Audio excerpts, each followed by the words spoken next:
چھوڑو مجھے۔ مگر ڈیڈ ہمیں دیکھ کے مسکرا رہے تھے جیسے وہ یہی دیکھنا چاہتے ہوں۔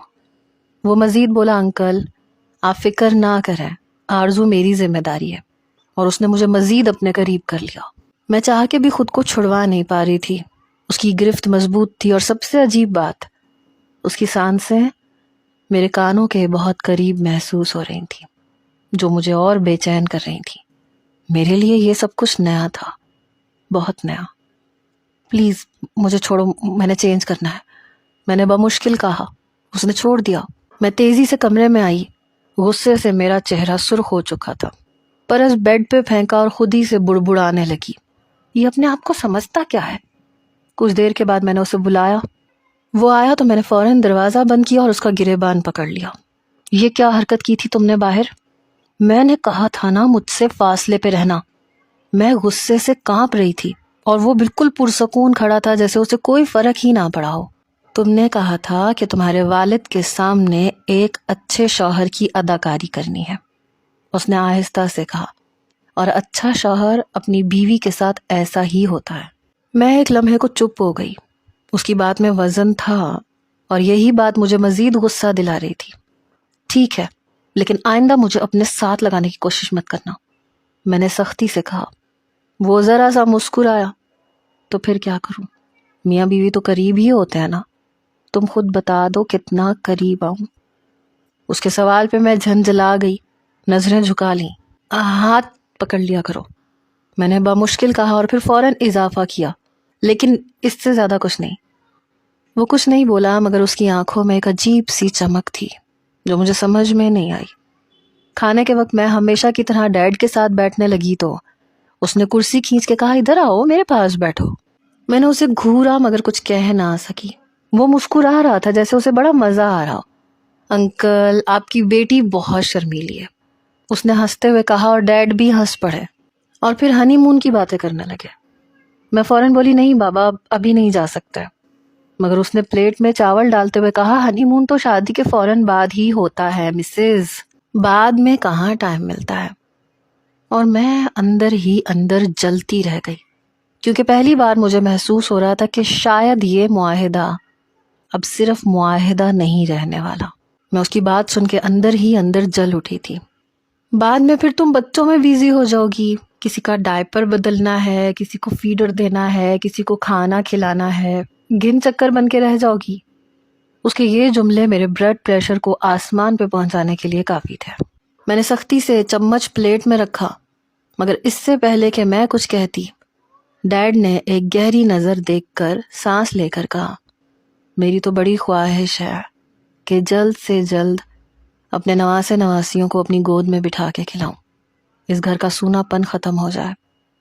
اس سے پہلے کہ میں کوئی رد عمل دیتی وہ فوراً بول اٹھا، انکل آپ فکر نہ کریں، انشاءاللہ 1 سال کے اندر اندر آپ نانا ضرور بن جائیں گے۔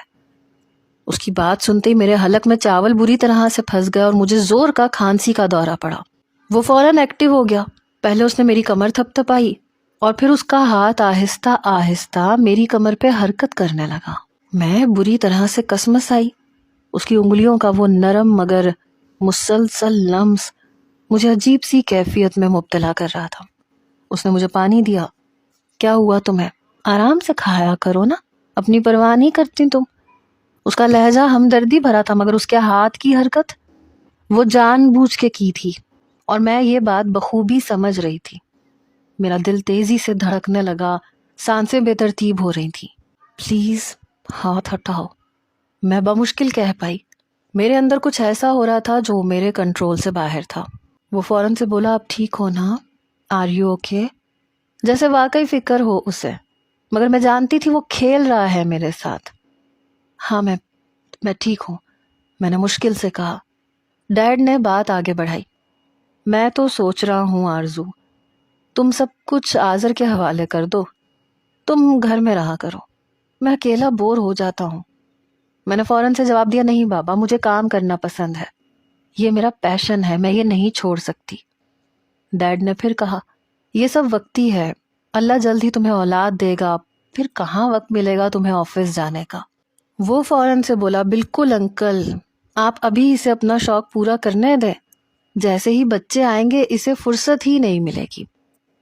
میں نے بمشکل چند لقمے کھائے اور اٹھ کے کمرے میں آ گئی۔ مجھے اس پہ بے حد غصہ آ رہا تھا۔ اس کی ہر بات جیسے مجھے چبھ رہی تھی۔ میں کافی دیر تک اس کا انتظار کرتی رہی مگر وہ باہر ڈیڈ کے ساتھ بیٹھا رہا۔ آخر کار تھک کر میں وہیں سو گئی۔ جب وہ کمرے میں آیا تو میں گہری نیند میں تھی۔ مجھے احساس نہیں تھا مگر وہ کچھ لمحے مجھے دیکھتا رہا ہوگا۔ میں واقعی سوتے ہوئے پرسکون ہوتی تھی، شاید معصوم بھی، مگر جاگتی تو خود کو سنبھالے رکھتی، مضبوط، سخت، بے نیاز۔ مجھے ہلکا سا احساس ہوا جیسے کسی نے میرے چہرے سے بال ہٹائے ہوں، پھر ایک نرم سا لمس میری پیشانی پہ محسوس ہوا۔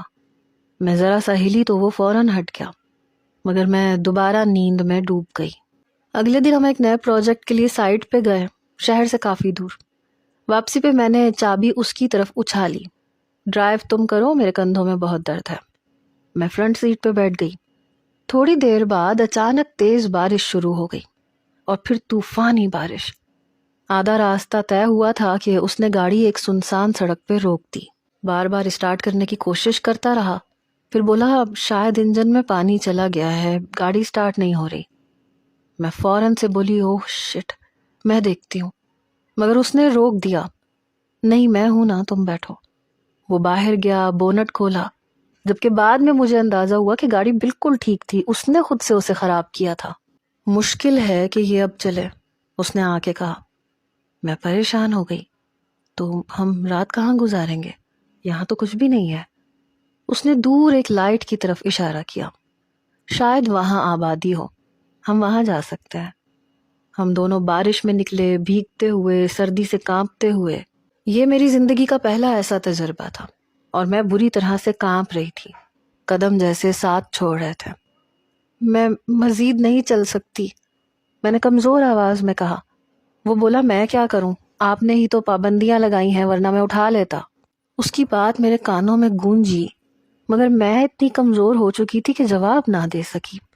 اگلے ہی لمحے میری آنکھوں کے سامنے اندھیرا چھا گیا اور میں گر گئی۔ جب مجھے ہوش نہیں تھا تو وہ مجھے اٹھا کے لے گیا۔ ہم ایک گھر پہ پہنچے، اس نے دروازہ کھٹکھٹایا، ایک بزرگ آدمی نے دروازہ کھولا، شک کی نظر سے ہمیں دیکھا۔ اس نے کہا یہ میری بیوی ہے، اور شاید اسی بات نے ہمیں اندر جگہ دلا دی۔ ایک بزرگ عورت نے ہمیں کمرہ دیا، پھر مجھے دیکھ کے بولی اسے تو بخار ہے، کپڑے بدلنے ہوں گے۔ میں نیم بے ہوشی میں تھی، مجھے کچھ واضح یاد نہیں ہے، بس اتنا کہ سردی میرے جسم کو چیر رہی تھی۔ مجھے بیڈ پہ لٹایا گیا، کمبل دیا گیا، مگر سردی کم نہیں ہو رہی تھی۔ میں کانپ رہی تھی، سانس لینا مشکل ہو رہا تھا۔ میں نے کمزور ہاتھ سے اس کا ہاتھ پکڑا۔ مجھے بہت ٹھنڈ لگ رہی ہے، کچھ کرو۔ میری آواز ٹوٹ رہی تھی۔ وہ کچھ لمحے خاموش رہا اور پھر دروازہ لاک ہونے کی آواز آئی۔ اگلے ہی لمحے مجھے محسوس ہوا کہ وہ میرے قریب آ کے لیٹ گیا ہے۔ میں ہوش کی دنیا سے غافل ہوئی۔ مجھے بہت سردی لگ رہی تھی، مگر اس کے بعد جو کچھ ہوا وہ میرے بس سے باہر ہوتا جا رہا تھا۔ اس رات کی دھندلی یادیں ابھی بھی میرے ذہن کو جھنجھوڑ دیتی ہیں۔ مجھے صرف اتنا یاد ہے کہ میں شدید سردی میں کانپ رہی تھی، میرا جسم میرا ساتھ چھوڑ رہا تھا اور میں نیم بے ہوشی کی حالت میں تھی۔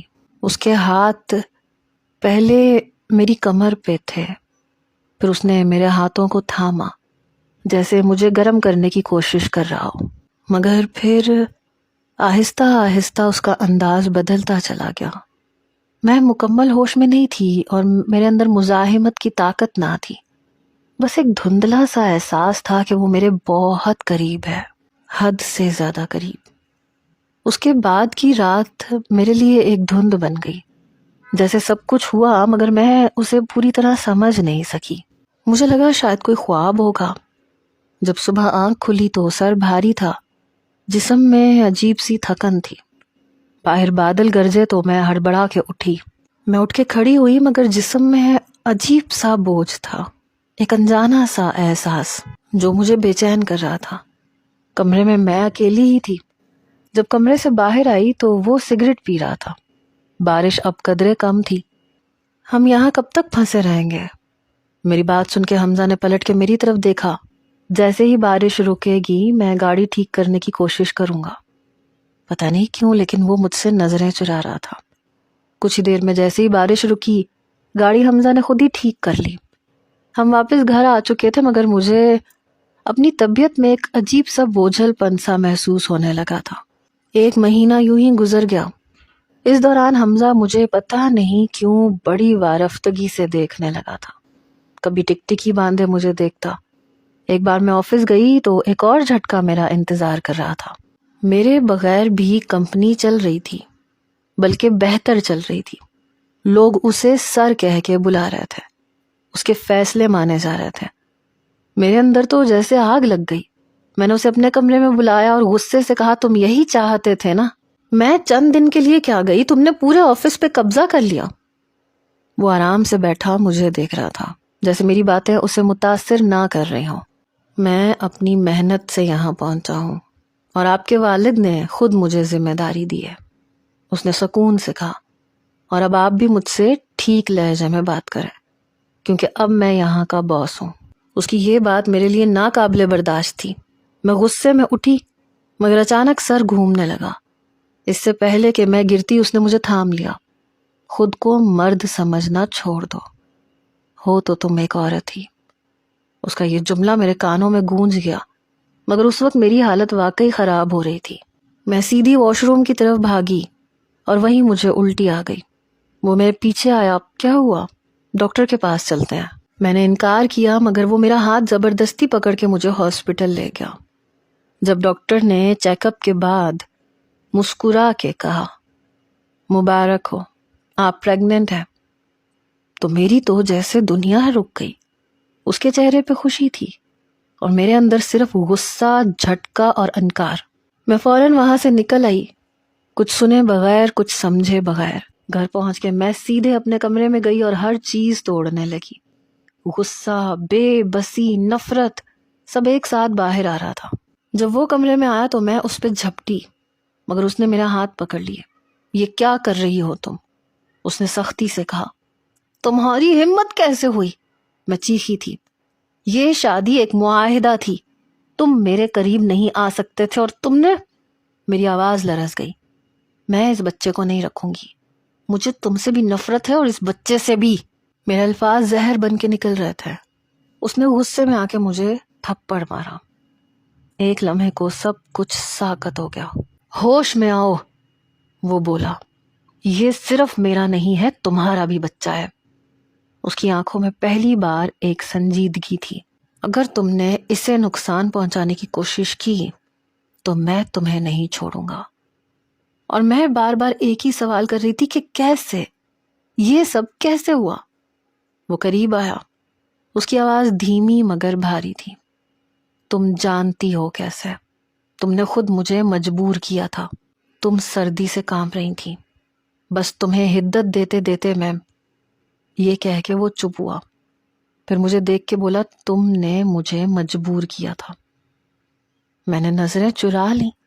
دل تیزی سے دھڑک رہا تھا. ذہن میں وہی دھندلی سی رات گردش کر رہی تھی. وہ مزید بولا اگر تم نے میرے بچے کو نقصان پہنچایا تو میں تمہارے والد کو سب کچھ سچ بتا دوں گا. اس معاہدے کے بارے میں, اس شادی کے بارے میں, اور پھر سوچ لینا کہ کیا ہوگا. اس کی بات سن کے میں ساکت رہ گئی تھی. پہلی بار مجھے لگا میں واقعی پھنس چکی ہوں. میں کچھ دیر کے لیے بالکل خاموش ہو گئی. دل جیسے بوجھ سے دب گیا. دماغ میں ہزاروں خیالات ایک ساتھ گھوم رہے تھے مگر نہ جانے پھر کہاں سے ہمت آئی اور میں نے سرد لہجے میں کہا چلے جاؤ میری زندگی سے. میں تمہیں اس گھر میں بالکل بھی برداشت نہیں کر سکتی. میری آواز میں سختی تھی مگر اندر کہیں کچھ ٹوٹ رہا تھا. اس بچے کو میں کچھ نہیں کہوں گی. جیسے ہی یہ پیدا ہوگا تمہارے حوالے کر دوں گی اور پھر تم مجھے ڈیورس دے دو گے. لیکن اب میں تمہیں یہاں برداشت نہیں کر سکتی. وہ کچھ لمحے مجھے دیکھتا رہا. اس کی آنکھوں میں بھی غصہ نظر آ رہا تھا. پھر بغیر کچھ کہے مڑا اور چلا گیا. دروازہ بند ہونے کی آواز نے جیسے میرے اندر ایک خلا پیدا کر دیا. ڈیڈ بار بار پوچھتے رہے کہ ہوا کیا ہے اور بڑی مشکل سے میں نے باہر آ کے انہیں سچ کا کچھ حصہ بتایا. میری باتیں سن کے ان کا چہرہ بدل گیا آنکھوں میں مایوسی اور غصہ دونوں تھا۔ یہ تربیت کی تھی میں نے تمہاری۔ ان کی آواز میں دکھ تھا۔ مجھے دھوکہ دینے کے لیے تم نے اس لڑکے کو استعمال کیا۔ تم اس قابل تھی ہی نہیں۔ وہ لڑکا تم سے کہیں بہتر تھا۔ پہلی بار مجھے انہوں نے اس طرح سے ڈانٹا اور میں چپ چاپ سر جھکائے سب سنتی رہی۔ اس دن پہلی بار مجھے اپنے کیے کا وزن محسوس ہوا۔ اگلے دن میں خود کو سنبھالتی ہوئی دوبارہ آفس چلی گئی جیسے کچھ ہوا ہی نہ ہو۔ میں نے سوچا تھا کہ سب کچھ میں پہلے کی طرح سنبھال لوں گی، اس کا نام، اس کی یاد، سب کچھ ختم کر دوں گی، مگر یہ اتنا آسان نہیں تھا۔ ہر فائل کھولتی تھی تو زبان پہ بے اختیار اس کا نام آ جاتا تھا۔ ہر فیصلہ لیتے ہوئے مجھے اس کی رائے یاد آتی تھی۔ مجھے خود بھی پتہ نہیں چلا کہ کب مجھے اس کی عادت ہو گئی۔ ایک ہفتہ گزر گیا، میں اپنے بزنس میں الجھتی جا رہی تھی۔ نئے پروجیکٹ ایک ایک کر کے دوسری کمپنیوں کو مل رہے تھے، کیونکہ میرے پاس وہ اعتماد، وہ پریزنٹیشن نہیں تھی جو اس کے پاس تھی۔ اس دن میں نے سب امپلائیز کو بلایا اور خوب ڈانٹا، چیخی، چلائی، مگر ہر سوال کا ایک ہی جواب تھا۔ یہ تو آریز سر بہتر جانتے تھے۔ اس کا نام بار بار سن کے جیسے میری ہمت جواب دے گئی اور میں کرسی پہ بیٹھ گئی۔ اسی وقت ڈیڈ آ گئے، سب کو باہر بھیجا، میرے پاس آ کے بیٹھے۔ اب احساس ہو رہا ہوگا نا تمہیں کہ تم نے کیا کھو دیا ہے۔ ان کے الفاظ سیدھا میرے دل پہ لگے۔ تمہیں لگتا تھا کہ تم سب کچھ اکیلے کر لو گی، مگر ایسا نہیں ہوتا۔ میں خاموش بیٹھی رہی، سر تھامے، دل میں عجیب سا خالی پن تھا۔ اس دن میں جلدی گھر آ گئی۔ بستر پہ لیٹی تو تکیے سے اس کے پرفیوم کی خوشبو آئی۔ میں نے آنکھیں بند کر کے ایک گہری سانس لی۔ جتنا اسے بھلانے کی کوشش کرتی تھی وہ اتنا ہی قریب آ جاتا تھا۔ نیند کی دوا لے کے آنکھیں بند کی تو یوں لگا جیسے وہ میرے قریب ہے، میرے بالوں کو چھو رہا ہے۔ میں ہڑبڑا کے اٹھ بیٹھی۔ یہ کیا ہو رہا ہے مجھے؟ میں نے خود ہی سے کہا، مگر دل مان چکا تھا کہ میں اسے بھول نہیں پا رہی۔ چند دن اسی کشمکش میں گزرے، مانوں یا نہ مانوں، مگر حقیقت یہی تھی کہ میں اسے چاہنے لگی تھی۔ ایک مہینہ گزر گیا۔ کئی بار دل چاہا کہ اسے کال کروں، مگر خود کو روک لیا۔ اس نے بھی کوئی رابطہ نہیں کیا۔ میری بھی طبیعت خراب رہنے لگی۔ ڈاکٹر نے صاف کہا کہ اگلی بار شوہر کو ساتھ لانا ہوگا۔ آخر ایک دن میں نے ہمت کر کے ڈیڈ سے کہا، مجھے اس کا ایڈریس چاہیے۔ انہوں نے پہلے تو نظر انداز کیا، پھر میری بات سن کے تیکھے لہجے میں بولے، کیوں؟ دوبارہ جا کے اسے ذلیل کرنا ہے؟ میں نے نظریں جھکا کے کہا، میں معافی مانگنا چاہتی ہوں۔ یہ الفاظ میرے لیے آسان نہیں تھے، مگر میں کہہ گئی۔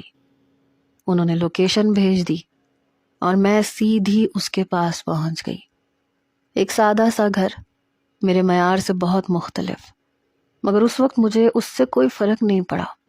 دروازہ کھلا تو سامنے وہ تھا۔ میں نے بغیر کچھ سوچے اس کا کالر پکڑا اور اسے اندر لے آئی۔ یہی تھا نا تمہارا مقصد؟ میں غصے میں بولی، مگر آنکھوں میں نمی بھی تھی۔ وہ میرا ہاتھ ہٹا کے بولا، تم یہاں کیوں آئی ہو؟ اس کے لہجے میں سختی تھی۔ میرے اندر کی ساری اکڑ ٹوٹ گئی، آنکھوں سے آنسو نکل آئے۔ مجھے معاف کر دو، میں نے غلط کیا۔ وہ مجھے حیرت سے دیکھ رہا تھا جیسے یقین نہ آ رہا ہو، پھر ہلکی سی مسکراہٹ کے ساتھ بولا، تم سوری کہہ رہی ہو؟ میں نے پھر دھیمی آواز میں کہا، ہاں سوری۔ وہ کچھ دیر مجھے دیکھتا رہا، پھر طنزیہ انداز میں بولا، لگتا ہے بزنس میں نقصان ہو گیا ہے۔ اس کی بات نے مجھے پھر سے غصہ دلایا، مگر اس بار میں نے خود کو نہیں روکا۔ میں نے اسے پکڑ کے کہا، محبت ہو گئی ہے تم سے، سمجھ میں آ گیا ہے کہ تم میرے لیے کیا اہمیت رکھتے ہو۔ یہ الفاظ میرے منہ سے نکل چکے تھے۔ وہ مسکرایا، اس کی آنکھوں میں چمک آ گئی۔ اس نے مجھے اپنی باہوں میں لے لیا۔ میں نے بھی پھر خود کو نہیں روکا، بس اس کے سینے سے لگ گئی۔ آنسو بہہ رہے تھے مگر دل کو سکون مل رہا تھا۔ میرے ساتھ واپس چلو، میں نے کہا، مگر وہ بولا، وہ تمہارا گھر تھا، اگر واقعی ساتھ رہنا ہے تو یہاں رہو۔ میں نے ایک لمحہ سوچا اور پھر ہاں کر دی۔ میں وہیں اس کے ساتھ رہنے لگی۔ سہولیات کم تھیں، ماحول مختلف تھا، مگر نہ جانے کیوں دل مطمئن تھا۔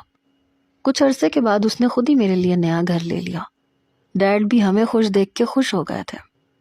اور پھر ایک دن میں نے اپنے بیٹے کو جنم دیا، اور اس لمحے مجھے لگا جیسے میری دنیا مکمل ہو گئی۔ کبھی میں کہتی تھی کہ مجھے بچے نہیں چاہیے، مگر جب میں نے اسے گود میں لیا تو میرا دل بدل گیا، زندگی نے مجھے بدل دیا، اور شاید یہی محبت کی اصل حقیقت ہے۔